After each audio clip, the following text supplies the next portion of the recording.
Okay, guys, to wrap up the month of March and all about breads, we are going to be making today the best 1 hour bread recipe, easy mini bagels.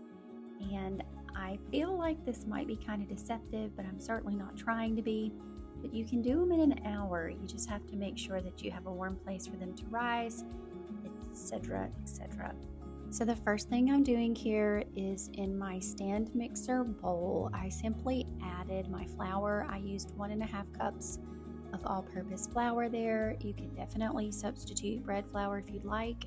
And then I did 1/2 cup of whole wheat. I love to incorporate a little bit of whole wheat flour every time I'm using yeast. I just think it works better. And now I'm just going to add my salt straight to the flour mixture and then a little bit of sugar.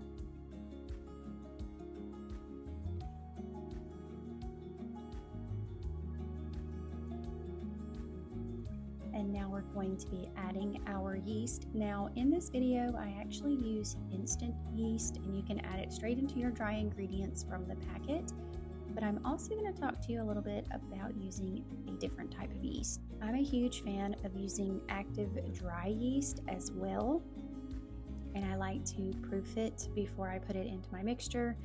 The instant yeast out of the package can be added straight into your dry ingredients. You don't have to proof it beforehand, but I'm not super impressed with it, I must say. And I just added my water here. It's about 3/4 of a cup of warm water. In the recipe, I do tell you the temperature of that. It should be about 120 degrees when you're using instant yeast. But if you do use the active dry yeast, you want to keep it closer to like 110. And I'm just going to mix that up really well until it forms a shaggy dough. So forgive me, I just told you that I was going to talk about the 2 different types of yeast in this recipe, but I'm not. I'm actually probably going to put it somewhere in the caption or in the recipe on the blog. But I do think that the 2 different types of yeast are going to yield different rise times and maybe even a different texture of bagel. So anyway, be on the lookout for that. But I'm going to put it in my stand mixer and I'm going to knead the dough about 2 to 3 minutes. If you're doing it by hand, you can do it about 4 minutes, 4 to 5. You just want to make sure that it turns into a smooth ball of dough. That's what we're looking for. I'm actually going to pull it out of the bowl and show you. It's very stretchy, very soft, and that is the consistency of dough that we are needing for this recipe.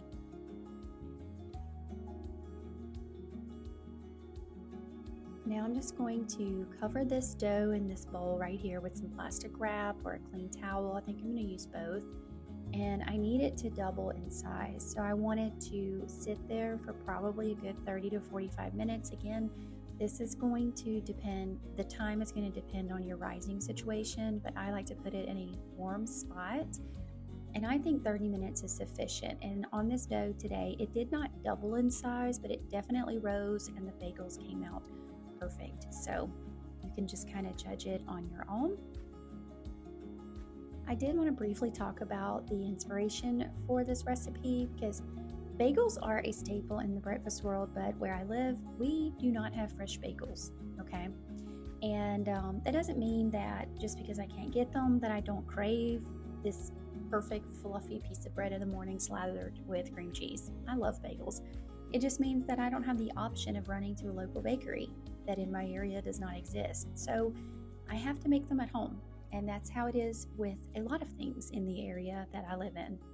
So after that dough has risen, I just put it out on a floured surface and I'm going to knead it for about a minute, kind of loosen it up, warm it up, and then I'm going to progress with the recipe. But I want to talk about a lack of options for a second because you might be watching this and you're in the same exact situation.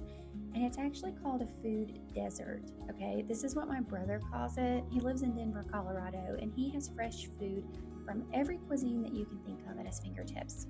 And yes, you might hear a hint of jealousy in my voice, but I, on the other hand, live in a food desert in Louisiana. Now, I know that sounds crazy because Louisiana is known for its food, its cooking, its cuisine, its flavors, and you'd be totally right there. But in the area that I live in, it's a food desert. And yes, this is an actual thing. So I just pushed on that dough to see if it had a little bounce back, and it did, and that let me know that it was ready. So I put some parchment paper on a cookie sheet, and I divided my sections into 8 pieces equally. As a matter of fact, I wanted them to be pretty perfect, so I grabbed a scale because some of them they just did not look like they were the same size, and I wanted them to be. They came out to be about 57 grams each, if you're wondering. And so I measured them and moved on. I'm going to roll the dough around in my hand, poke a hole in the center with my thumb, and then just create the bagel shape. It's really not that hard, but I'm going to show you how to do here a couple of different times. So I'm going to go back to this food desert phrase. The first time I heard it, it was my brother, and he was telling me he was going to a local bakery in Denver to grab some fresh bread for their house for the week. And I just expressed my disappointment that I didn't even have that option. And I know right now you're like, why are you talking to me about this? But the reason I want to talk about it is it's the reason that I don't have an option for bagels, as well as many other things in my life. And so I think it's worth a little bit of a chat. On the blog, I actually give you a link where you can check out what a food desert is. It's basically a place, usually economically disadvantaged, where you don't have the option of getting fresh food. It's just not available to you. Personally, I live 20 minutes from town in either direction, and even when I do get to that town, there is no fresh bakery. Now, we have a Walmart, we have a grocery store, there are no Paneras, there's no specialty bread shops, we don't even have a coffee shop. So the struggle is real, okay? And if we want to go out for a nice meal like seafood, steak, good pasta, we have to drive 45 minutes to an hour to the next town for that. Now, I love where I live, don't get me wrong, I'm not complaining, but I would not mind a few people opening up some specialty shops where we could go and get fresh local items that are crafted with care.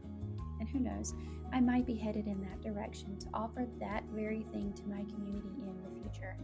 It is definitely on my radar. Okay, so back to the point. That's where this bagel recipe comes in. Okay, if I'm going to live in a food desert happily, then I know that I'm going to have to incorporate an easy bread recipe or two into my cooking and make my own fresh bread. As a matter of fact, that is one of the reasons I've been focusing on homemade bread for the entire month of March, so that you and I can learn together and just get better at it. It's my earnest desire to not only learn how to make great bread at home, but to also bring that skill to other people in a format that they can understand and they can confidently follow. So after I shaped all my bagels, I just covered them again with a towel, and I'm just doing that while the pot in the back is coming to a boil. I'll put water in a pot. We're going to boil these bagels, okay? So while that is boiling and while they're resting, I was mixing up some of my toppings, and in this bowl I just put brown sugar and some cinnamon, about, I don't know, a teaspoon, 2 teaspoons of cinnamon, 2 tablespoons of brown sugar. And then the next topping is the jalapeno cheddar. So I took some pickled jalapenos, the one from the jar, put it on a napkin because I want to get all of the moisture out of them. And then I'm just going to set them to the side and wait. And the next topping I got was I melted some butter. It was a tablespoon of butter, and I'm going to add a tablespoon of honey because I wanted to do a honey butter. There are 8 mini bagels, okay, and I'm doing 4 different flavors, so 2 of each because I wanted to see which ones I liked better. So after I got the toppings ready, my water is boiling. I'm going to take my formed bagels, drop them into the boiling water, and let them boil on each side for 1 minute.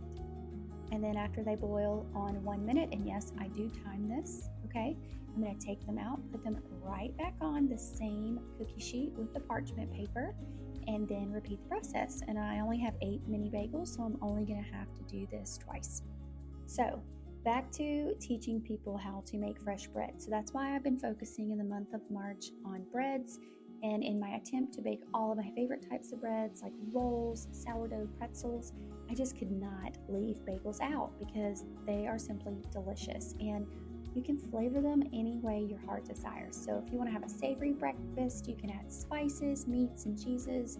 But if you lean more towards a sweeter breakfast, that's easy to accommodate as well because this dough lends itself to both sweet and savory flavors. A lot of times the reason that the idea of homemade bread is daunting to a lot of people, it comes down to time, I think. we believe ultimately that it takes ages to produce beautiful loaves of bread, and that we think that we're neither capable of doing it correctly, nor do we have the time or patience to try. And I'm in no way pretending that we don't live in a crazy, fast-paced world. But in the past month, I've discovered something about bread making. Not only do I have a great time trying, but it's therapeutic, right? There's something about kneading dough. Maybe I'm getting out my frustrations, or maybe it's because I'm finally singularly focused on something and very present in the moment because I can feel it between my fingers, if that makes sense. So now it's time to flavor these. I'm going to start with the jalapeno cheddar. So I just took a handful of cheddar cheese. You can do as much as you like, and I put it straight on top of the bagels. And then I'm just going to take those jalapeno slices that I got all the moisture off of, and I'm going to top them on top. And you guys, all of these mini bagel flavors are delicious, but the jalapeno cheddar, ooh, as a savory, it is phenomenal. This does not just have to be for breakfast. This is an awesome brunch or just a snack throughout the day. All right, so back to what I have learned to enjoy about bread making. Right now I'm just putting some raisins in 2 of these bagels for the cinnamon brown sugar raisin flavor. But there's the anticipation of the bread rise, okay? I really like this because I think to myself, okay, am I going to return to see that this thing I poured my love and my time into actually grew while I was away? It's kind of exciting and fulfilling, and yes, there is a little bit of instant gratification involved, and that's not a bad thing every now and then. So after I put the raisins in the dough, I am sprinkling generously the brown sugar and cinnamon mixture on top. This one is a very sweet surprise. So yes, this is totally possible. Making fresh bread is possible. You can do it. It just takes time, not a lot of it.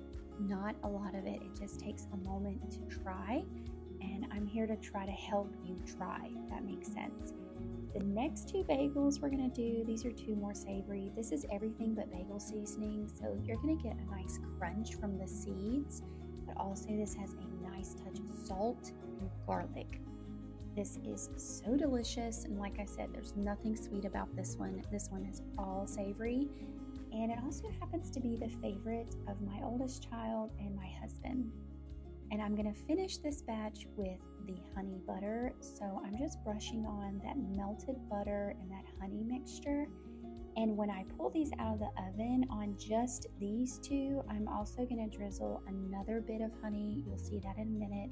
And I'm going to sprinkle some large flakes of salt because I think it needed a little bit of salt on top to bring out the sweetness.